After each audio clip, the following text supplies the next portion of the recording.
একটা মেলবন্ধন তৈরি করা হয়। আর আমাদের বিক্রেতা বা উদ্যোক্তা যারা তারা কিন্তু ক্রেতা বিক্রেতা একটা সম্পর্ক করা হয়, সম্মিলন করা হয়। সেখানে আমাদের যে উদ্যোক্তাদের যে ব্র্যান্ডিং মার্কেটিং করার সুযোগ এখানে পাওয়া যায়। আমাদের যেহেতু একটা বিরূপ আবহাওয়া ছিল, জানেন গতকালকে রাতে অনেক বৃষ্টি হয়েছিল, তা আমরা অনেক প্রতিকূলতার মধ্যে আজকে উদ্বোধন করেছি। আমি কৃতজ্ঞতা জানাই আমাদের মাননীয় প্রতিমন্ত্রী মহোদয়কে, তিনি তো সময় দিয়ে এখানে এসেছেন। একই সাথে আমাদের 10 দিন যে মেলাটা সেটি চলবে এবং প্রতিদিন যেটা ঘোষণা দিয়েছেন মাননীয় প্রধানমন্ত্রী মহোদয়, এখানে একটা কালচারাল প্রোগ্রাম চলবে, 2 ঘন্টার মধ্যে করে চলবে, বিভিন্ন সংগঠন চালাবে এটি। এবং জেলা প্রশাসনের পক্ষ থেকে সর্বোত্তভাবে মনিটরিং করা দেখা হবে যাতে সুস্থ বিনোদন এখানে আয়োজন করা হয় এবং যত আমাদের যশোরের কালচারাল সংগঠন আছে সবাইকে নিয়ে আমরা এটাকে আরো বেশি একেবারে কালারফুল করতে চাই।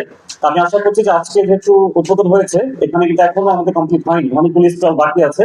আশা করছি কালকের মধ্যে সমস্ত স্টলে আমাদের সমস্ত বিক্রেতারা বসে যাবে, উদ্যোক্তারা বসে যাবে। আমরা চাই এই উদ্যোক্তাদের যে আয়োজন, অর্থাৎ ক্ষুদ্র ক্ষুদ্র উদ্যোগ নিয়ে কিন্তু বাংলাদেশের অর্থনীতি বড় হবে, সেই প্রচেষ্টা নিয়ে আমরা এখানে এগিয়ে যাবো এবং এটা সফল হবে সেই প্রত্যাশা কামনা করে আপনাদের সবাইকে আন্তরিক এবং ধন্যবাদ কৃতজ্ঞতা জানিয়ে আমি শেষ করছি। আসসালামু আলাইকুম।